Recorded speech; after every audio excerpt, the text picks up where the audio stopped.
أهلا بيكم في مطبخ سلوى جودة. أرجو الاشتراك في قناتي وتفعيل الجرس، وما تنسوش اللايك والشير وتعليقاتكم الجميلة. وتعالوا نشوف وصفة النهاردة. بسم الله الرحمن الرحيم، وبه نستعين. اللهم صل وسلم وبارك على نبينا محمد. اللهم اجعل يومنا عاطر بذكر الله. أهلا بيكم حبايبي في مطبخ سلوى جودة. يا رب تكونوا كلكم بخير وفي أحسن حال. شايفين بقى السمك الصغنن الجميل ده؟ السمك ده اسمه بسارية، واسكندرية مشهورة بيه، وبتطلع من شاطئ عندنا اسمه شاطئ الماكس. ما تتخيلوش بقى كده، والصيادين كده فردينها في الطوايل على البحر وبتلمع زي الفضة. أغلب الاسكندرانية بيعشقوها، واللي معدي راكب مواصلة راكب عربيته بينزل وبيشتري البسارية. الدكاترة عندنا في اسكندرية بيوصفوها لمرضى العظم، مرضى العظام موصف لهم البسارية لأنها فيها نسبة كالسيوم عالية في الشوك بتاعها، وبتتاكل بشوكها. الشوك بتاعها رقيق قوي وبتتاكل بيه، فهي فعلا علاج. ويا جمالها بقى جنب طبق بدنجان زي اللي انا عاملاه لكم على القناة، البدنجان بالخلطة، او قرص القرنبيط، او طبق جبنة قديمة، او شوية بطاطس محمرين، تحفة. وهحط لكم اللينكات بتاعة الوصفات في صندوق الوصف. نيجي بقى للبسارية. البسارية انا وريتها لكم قبل كده، وعملت لكم منها كفتة البسارية وكانت تحفة بجد، كان طعمها جميل قوي. النهاردة بقى هنقليها، وانا وريتها لكم في وصفة الكفتة بتتنضف ازاي، هحط لكم اللينك بتاعها. والبسارية حبايبي ممكن تتفرز، احنا بنفرزها بتقعد عندنا بالشهور، وتطلعيها تقليها بتبقى زي الفل. انا بقى غسلتها حلو قوي بعد طبعا ما نضفتها، اتخلصت من الراس والاحشاء، واتغسلت واتصفت. ضروري بقى نصفيها. من اساسيات اي وصفة بنعملها لازم نصفيها حلو قوي. البسارية بتاعتي اتصفت، واجي بقى للتوابل. التوابل بتاعتها هننزل عليها معلقة صغيرة ملح، معلقة صغيرة توم باودر، معلقة صغيرة كمون، معلقة صغيرة بهارات سمك. لو ما عندكيش بهارات سمك حطي شوية كزبرة ناشفة.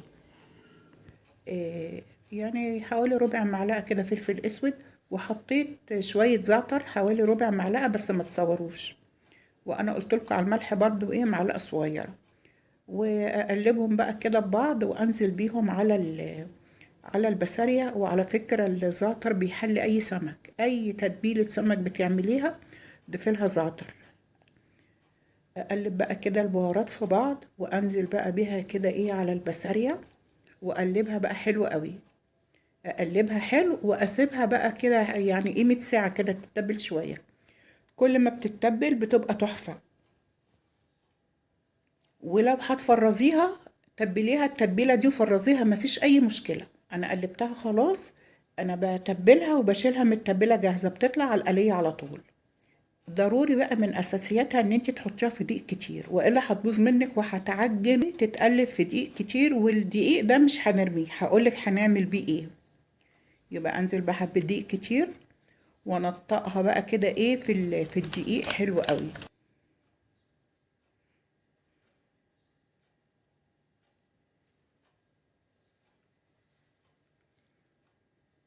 شايفة الخطوة دي؟ وبعد كده هاخدها في مصفى كده اخرمها واسعة شوية وانخلها. ضروري بقى اتخلص من الدقيق ده في طبق كده ولا في حاجة، عشان الدقيق ده مش هيترمي. الدقيق دلوقتي ب21 جنيه، فيعني احنا ما بنرميش اي حاجة، كل حاجة بنستفيد بيها.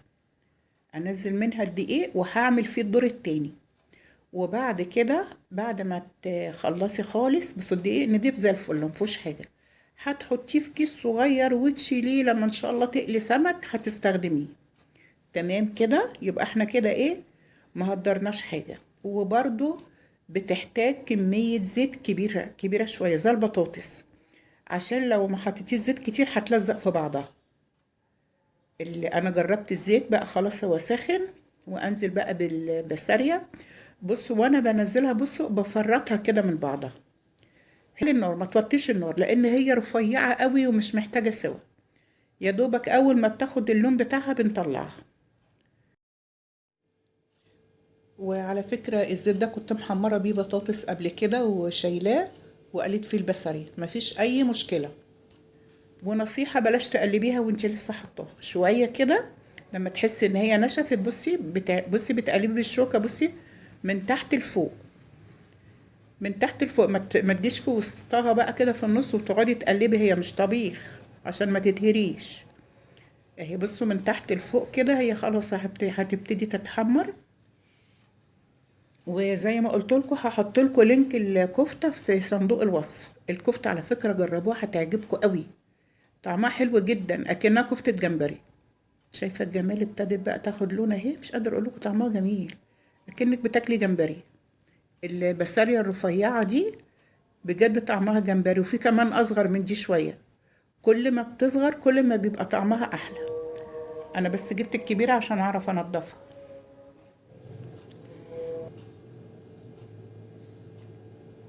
البسارية بقى ابتدت تتحمر اهي،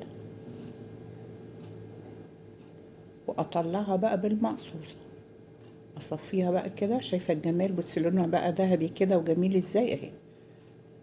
اصفيها حلو بالمقصوصة، انزل منها الزيت حلو قوي، واطلعها وانزل بالدور التاني. الحبة دول عملوا لي 3 ادوار. انزل بقى كده بالدور التاني. التاني دور بقى بيتحمر بسرعة لان بقى الزيت سخن قوي، فبيتحمر بسرعة. يعني ما تهسيش عنها عشان ما تتلسعش منك.